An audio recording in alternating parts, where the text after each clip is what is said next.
Hai Mams, selamat malam.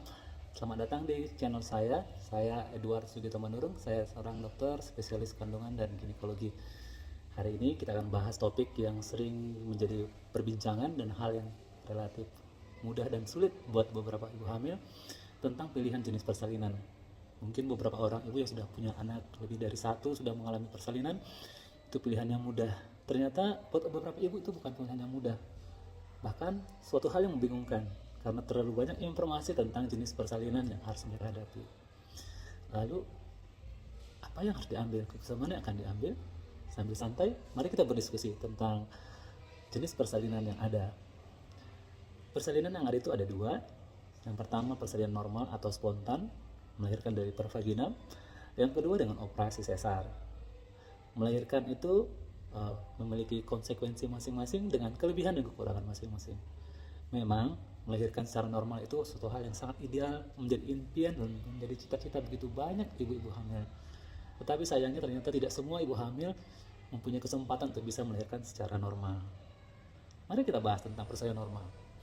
Untuk persalinan normal, artinya persalinan dari jalan lahir dengan proses yang alami, kadang bisa membutuhkan dengan bantuan induksi atau bantuan dengan vakum atau alat-alat yang lain. Intinya persalinan dari bawah, dari normal, dari jalan lahir. Persalinan ini prosesnya relatif memiliki proses kontraksi, pembukaan, dan itu memiliki proses yang cukup sangat-sangat menakutkan bagi ibu hamil.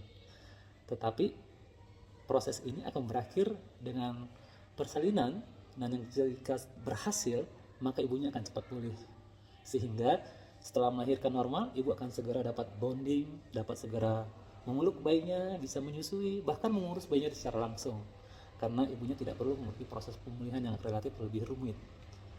Nah, sedangkan dengan operasi ibu dapat melakukan persalinan SC atau sesarian itu dengan operasi biasanya jika persalinan normal tidak berhasil atau memiliki kontraindikasi untuk persalinan normal. Untuk persalinan SC ini prosesnya relatif lebih singkat karena dia hanya butuh mungkin setengah jam sampai 1 jam bayinya sudah keluar. Kita sudah tahu hasil bayinya bagaimana. Namun setelah itu ibu akan memiliki proses pemulihan yang relatif harus hati-hati dalam penyembuhan luka dan pemulihannya. Dalam proses ini kadang ibu membutuhkan bantuan dari orang lain untuk mengurus bayinya karena dia butuh pemulihan juga. Nah, ini menjadi masalah sendiri buat orang-orang ibu hamil. Nah, lalu mana yang terbaik? Nah, keduanya adalah sama. Tidak ada yang lebih baik, tidak ada yang lebih buruk. Namun setiap indikasi persalinan harus didiskusikan dengan dokter sebelumnya. Dokter Anda akan membantu saudara untuk memilih persalinan terbaik.